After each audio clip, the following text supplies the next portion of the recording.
કે જાગૃતિના અભાવ અને પ્રાદેશિક વિરોધને કારણે ગુજરાત અને રાજસ્થાનના કેટલાક મહત્વાકાંક્ષી પ્રોજેક્ટ્સ દાયકાઓથી વિલંબિત છે। 1980માં થયેલા પ્રોજેક્ટથી દક્ષિણ ગુજરાતમાં 1,35,000 કરોડ લીટર પાણીનો સંગ્રહ થવાનો હતો અને સુરત જિલ્લા સહિત 2.32 લાખ હેક્ટર જમીનને સિંચાઈ મળવાની હતી, પરંતુ તે વિલંબિત છે। ભાવનગર જિલ્લાના મીઠી વેરડી ખાતે દરિયાકાંઠે દરખાસ્ત કરાયેલા પ્લાન્ટને પણ પ્રાદેશિક વિરોધનો સામનો કરવો પડ્યો। 1990માં ભારત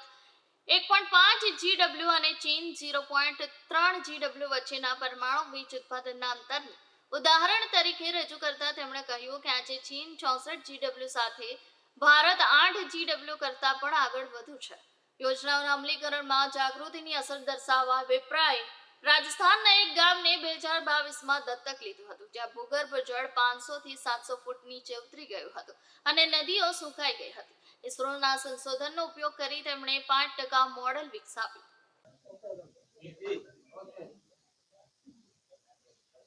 माननीय प्रधानमंत्री जी के विकसित भारत स्वप्न 2047 विकसित भारत स्वप्न को साकार करने के लिए हमें $14,000 पर कैपिटा, लगभग 8 से 10 लाख रुपया पर कैपिटा इनकम तक पहुंचने के लिए प्रति वर्ष 12% ग्रोथ दर से बढ़ना होगा। और 12% ग्रोथ दर से बढ़ने के लिए आज ये प्रेस कॉन्फ्रेंस हमने सूरत में रखी कि कौन कौन सी ऐसी परियोजनाएं हैं, कौन कौन सी ऐसी राष्ट्रीय परियोजनाएं हैं जिनके सफलतापूर्वक और समयांतर्गत क्रियान्वयन से हम माननीय प्रधानमंत्री जी के लक्ष्य को प्राप्त करने में माननीय प्रधानमंत्री जी की मदद कर सकते हैं। जिसमें उदाहरण स्वरूप अगर गुजरात की पार तापी नर्मदा जो प्रोजेक्ट है, जिसमें करीब 1.5 लाख करोड़ लीटर पानी जो अरब सागर में व्यर्थ चला जा रहा है, उस योजना का अगर सफलतापूर्वक समयांतर्गत क्रियान्वयन हो जाता है तो गुजरात की 2.5 लाख हेक्टेयर जमीन की सिंचाई होगी।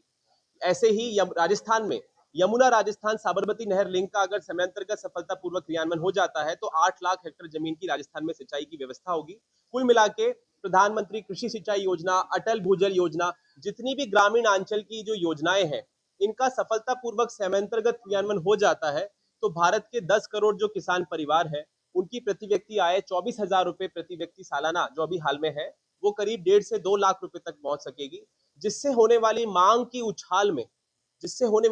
की उछाल में कपड़े की मांग, बर्तनों की मांग, ऐसे चौतरफा जो हमारे उद्योगों की मांग है, उस मांग की उछाल से भारत के 9 करोड़ लघु उद्योगों की डिमांड उछलेगी। और वो 9 करोड़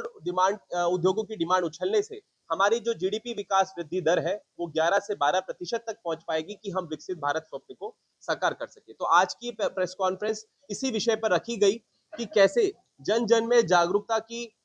कमी की वजह से आज हमारी योजनाएं विलंबित हैं और जन जन में जागरण का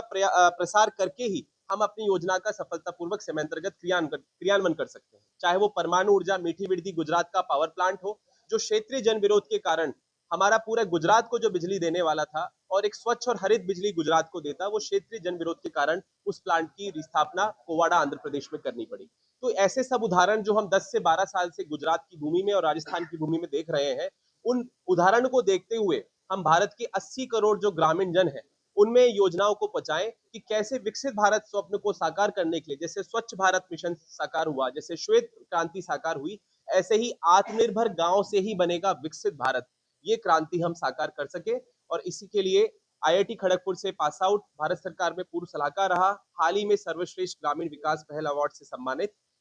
पूरे राष्ट्र स्तर पे जन जागरण अभियान लॉन्च किए हैं, जिसमें सूरत में भी, सूरत की पवित्र भूमि में जिसकी शुरुआत एक कुंड से हुई, जिस सूरत की भूमि को टेक्सटाइल हब के नाम से जाना जाता है, डायमंड हब के नाम से जाना जाता है, और सूरत के टेक्सटाइल इंडस्ट्री की 60% डिमांड गांव से आती है। तो कहीं ना कहीं हम समावेशी विकास के साथ साथ आर्थिक रूप में भी जुड़े हुए हैं, गांव से जुड़े हुए हैं कि सूरत का कपड़ा उद्योग 60% गांव पे टिका हुआ है। पर अगर आज भूजल के नीचे गिरने की वजह से गांव उजड़ जाते हैं, बिजली की कमी की वजह से गांव में पलायन हो जाता है और समाज में अराजकता फैलती है, तो उसका कहीं ना कहीं वो भार हम सूरत वासियों पर भी आता है। इसलिए सूरत जो हर देश की हर अग्रणी चीज में अग्रणी रहा है, आगे रहा है, और सूरत के जो माननीय गण है, जैसे सावजी भाई ढोलकिया साहब, गोविंद भाई ढोलकिया साहब, लवजी भाई बादशाह, श्रीमान सावरमल भुदिया जी, ऐसे कई जो माननीय गण हैं, मैं उनका आभार व्यक्त करना चाहता हूं कि उन्होंने सूरत की भूमि में मुझे आने का मौका दिया और सूरत की जनता तक ये विचार पहुंचाने का मौका दिया। और हम जैसे आईआईटीएन, अगर आप जैसे मीडिया का इस तरीके से सहयोग मिले तो अपनी कुर्बानी देने के लिए भी तैयार। Thank you.